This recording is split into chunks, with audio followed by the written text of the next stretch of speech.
everybody, and welcome to today's Mathematics Monday question. Today's question was sent in by a Year 9 student, and it came from one of the practice NAPLAN tests that the student was doing in preparation for NAPLAN later this year.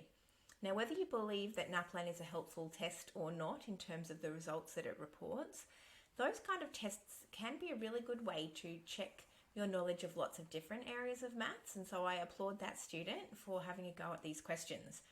And that is how she realised that she didn't know how to solve this problem, which is about rates and working out the rate of money per kilometre for a truck that was hired. So we're going to get to the question in just a moment.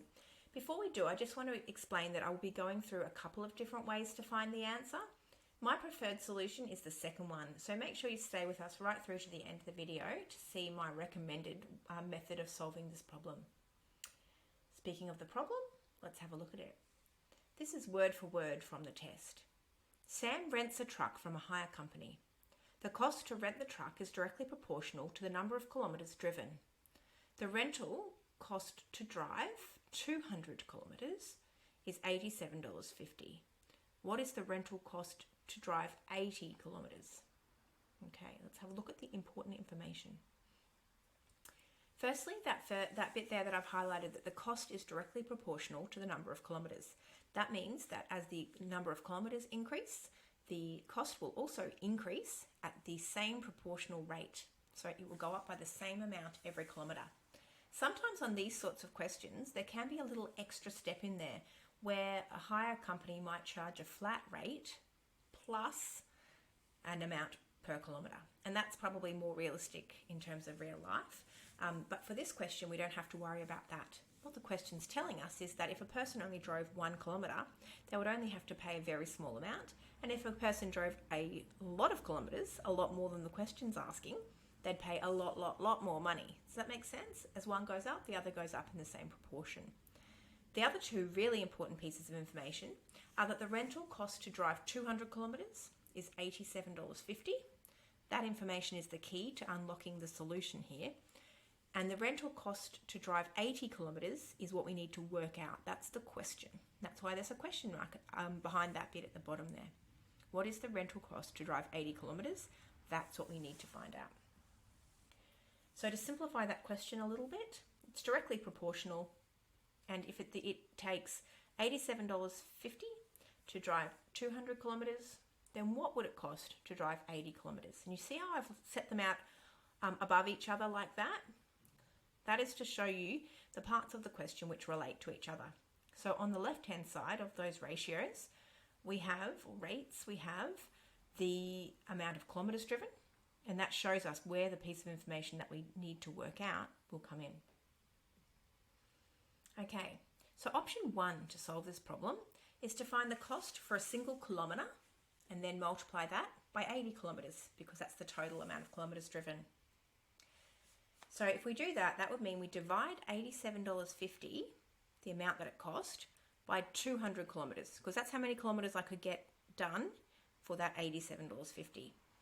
This will be tricky, but we can make the numbers easier to work with.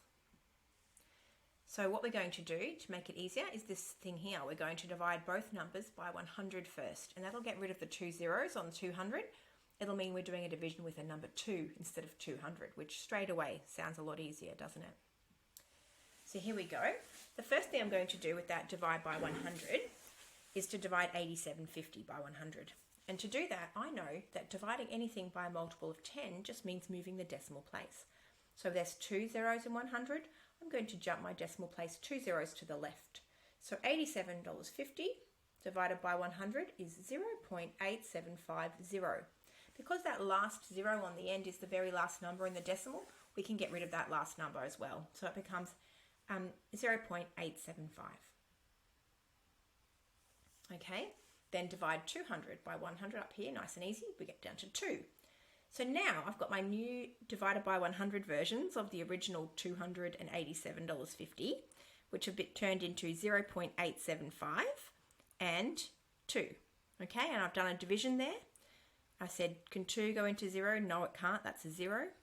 And then can 2 go into 8? Yes, it can, 4 times, no remainder. Can 2 go into 7? Yes, it can. It can go 3 times with 1 remainder. I have to use that 1 remainder with the 5 next to it to make it 15. Can 2 go into 15? Yes, 7 times with one remainder. I have to put that 0 back on because I need it to show me that that number then becomes 10. And you can keep adding zeros as long as you need for these kind of problems. Just make sure decimal number longer, that's all. And then 2 into 10 divides neatly. It's 5. I forgot to put the decimal place there, but it corresponds with where it is below. So the answer there is 0.4375. That means that the cost per kilometre is 0.4375 of $1. In real life, we'd probably round that to 45 cents, but we can work it out precisely because we now then say, that's the cost per kilometre, and I'm driving 80 kilometres. I can multiply them together to give me the cost. You can see the cost is there in purple, but this is how I worked it out. I didn't do a 2-line multiplication. I just crossed through that first 0 and put it straight down here and then jumped over. I'm working straight in the tens column, so I put a 0 placeholder and then straight over, and then 8 times 5, 8 times 7, 8 times 3, 8 times 4, carrying over all my extras, and eventually I got to 35000. Now, to know where to put my decimal place, I counted how many decimal places were involved in the parts of the problem that I'm working with. So I said 1, 2, 3, 4 decimal places. So I jumped in on my answer 4 places as well. 1, 2, 3, 4. Put my decimal place there, 35. So the cost that you can see there for driving 80 kilometres is $35. Option number 2, which is the option I find easier. For this, we need to use our knowledge of fractions to help us work out the rates. So back to that question, the directly proportional part. What fraction of the original amount would we need then if I'm doing 80 out of 200, sorry. So Sam's only driving 80 kilometres compared to the original 200. So it's 80 out of 200. That's the fraction. That means that I'm doing the same proportional fraction over here. So the fraction Sam's driving, I'm going to simplify that down. The first thing I'm going to do to make it simple is that both numbers have at least one 0, so I can get rid of 1. I can't get rid of both the zeros on 200 because we have to do the same thing to both sides of the fraction, or the top and the bottom of the fraction. So it becomes 8 out of 20. Now, they're both even numbers that are composite, so I can divide them down further. I can divide them both by 2 for starters. There is actually another common factor. You might be able to spot it straight away, and if you do, then that will save you some time. Otherwise, we can divide by 2.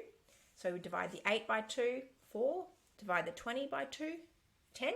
So if we do that down here, you can see that 8 20ths is equal to 4 tenths. Then they're still even numbers, so I can divide them again down to 2 fifths. Or if I saw up here, oh look, 4 is a common factor of both 8 and 20. They both have, they're both multiples of 4.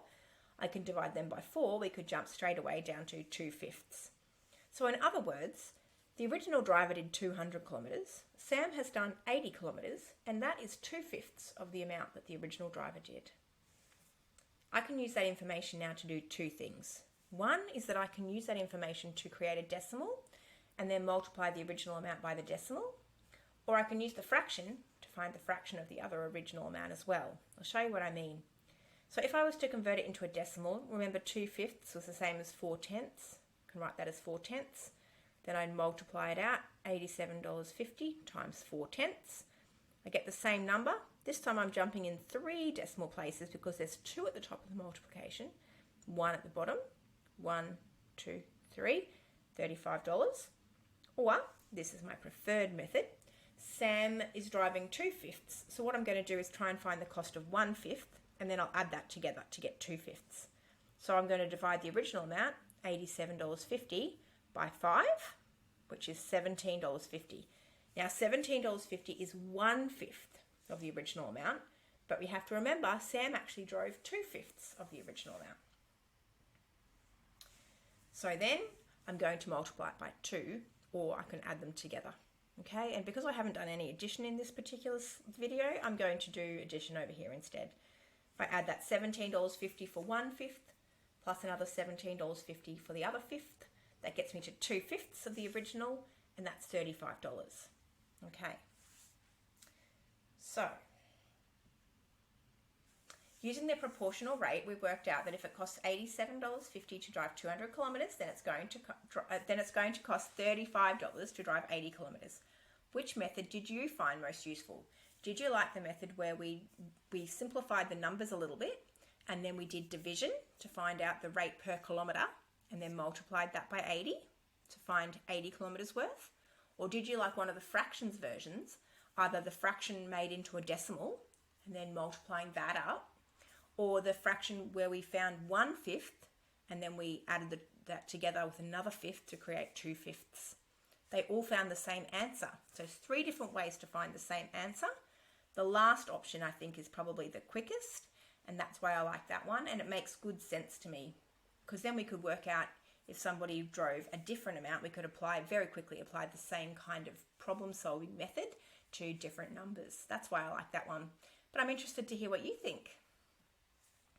Don't forget that I do provide these weekly support videos for maths questions every Monday. So if you have a question you'd like me to answer, please send it to jane@lavenderlearning.com.au, and then keep an eye on my Instagram or Facebook pages where I put up a picture of the question that I'm going to be answering each Monday, and that way you'll know if your questions come up.